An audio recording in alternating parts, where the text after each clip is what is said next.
Hello, and welcome back to the Kumbaya podcast. I am so happy to have you with me. Today, we are going to be talking about constipation. How do you know if you have it? What do you need to do about it? All the things. So, I know that you may feel some resistance just even hearing me, bring this topic up. And I really want to challenge you to listen to this, see if there's anything you can learn from it. I will tell you that your poop is a key indicator of your health. That's a fact. So if you find resistance to looking in the toilet and looking at your poop every day and just kind of noticing changes and stuff, I really ask you, empower you, dare I say challenge you to to really try to do that every day. You go to the bathroom, teach your kids, look at your poop, and this is a key thing to be telling your doctor if it changes, especially. So we'll talk more about that. But as a pelvic physical therapist, we are used to talking about taboo topics. There's so much shame just dealing with the pelvic floor and the pelvic region in general. And I really am on a mission to change that, guys. We need to change that. This is just another part of our body, right?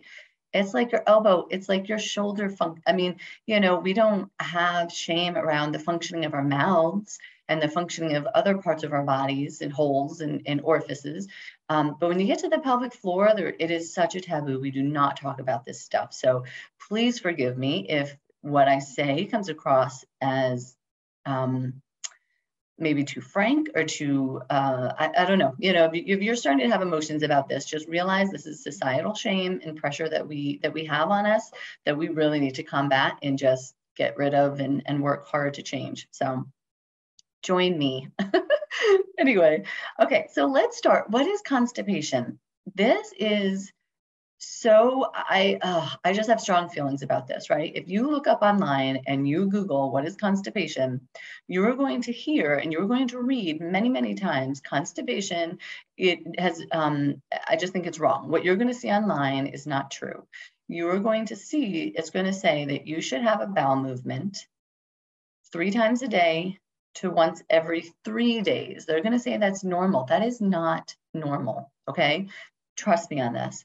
There's a whole cascade of reflexes that has to happen for us to have a bowel movement. Just when you start looking at your food and your salivary glands start going and you start actually chewing your food, that sets off this cascade of like 12 reflexes, some crazy amount in our whole digestive tract from our mouth down to our butt, right?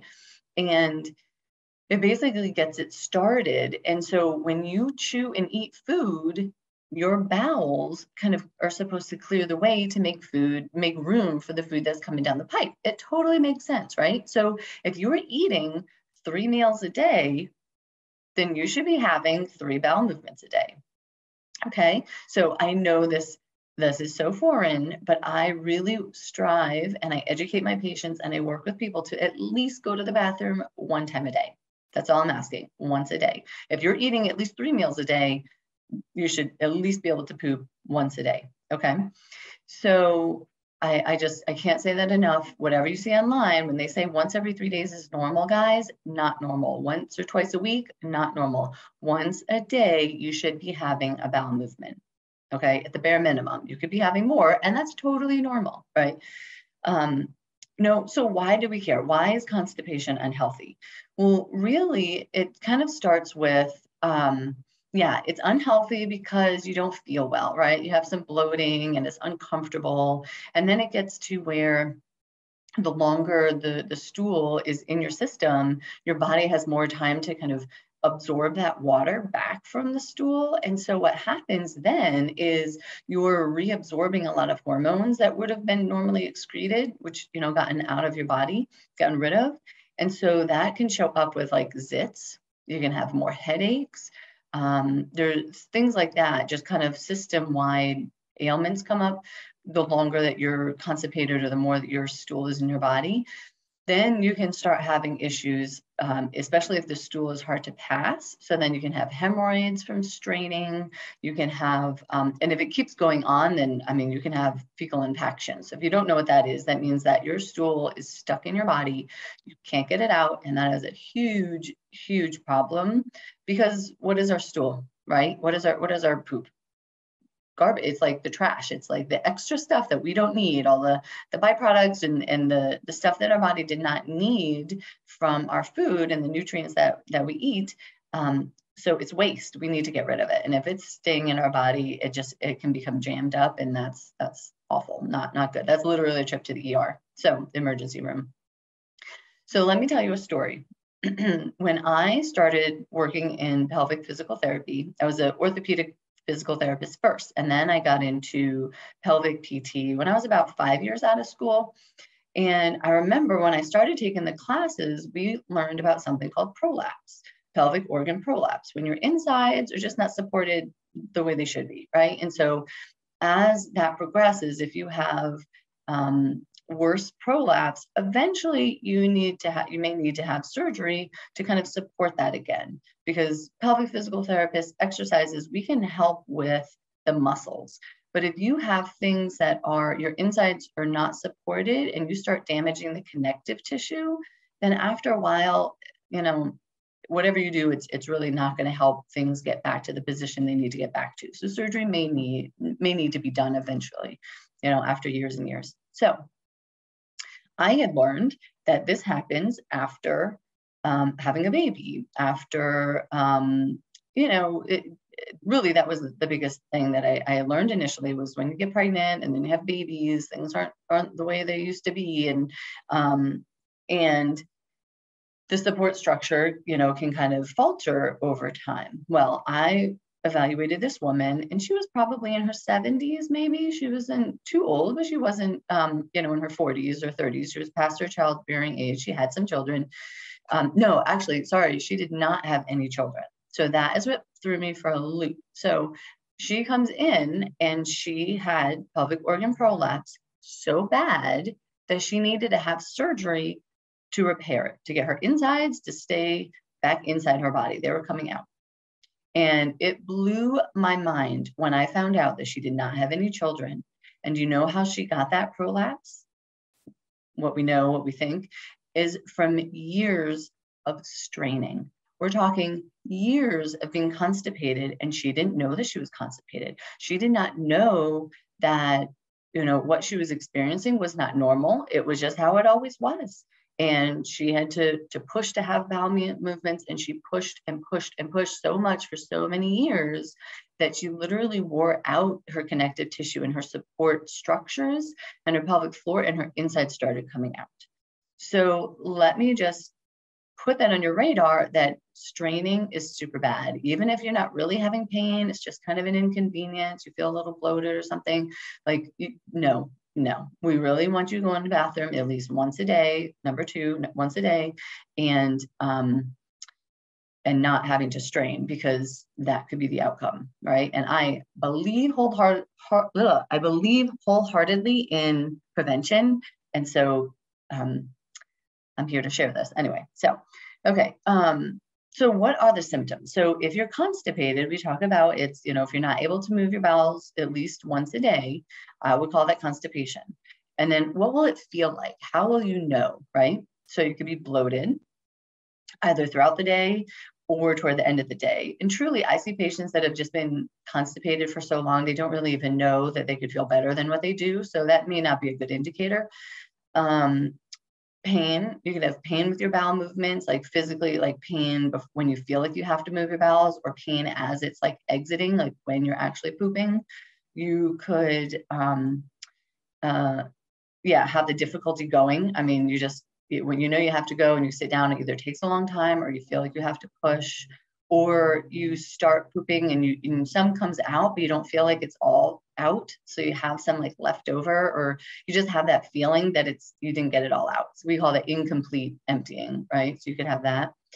There is actually a really cool subjective here, I know, because I'm a pelvic PT nerd, but There is this awesome scale. So you've got to look up online. It's called the Bristol Stool Scale.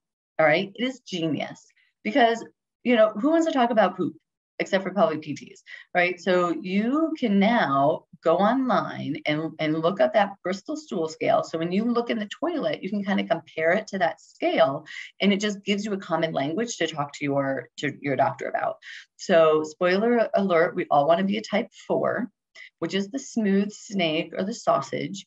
Anything below a 4, so 3, 2, and 1, you're constipated. The bowel movement is a little bit harder than what we really want it to be.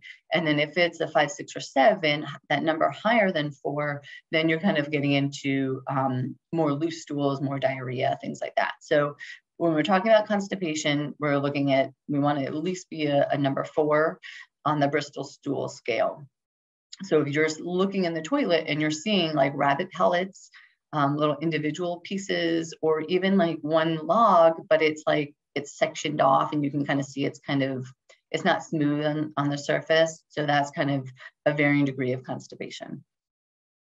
And interestingly enough, if you have some fecal incontinence, that can actually mean that you're constipated.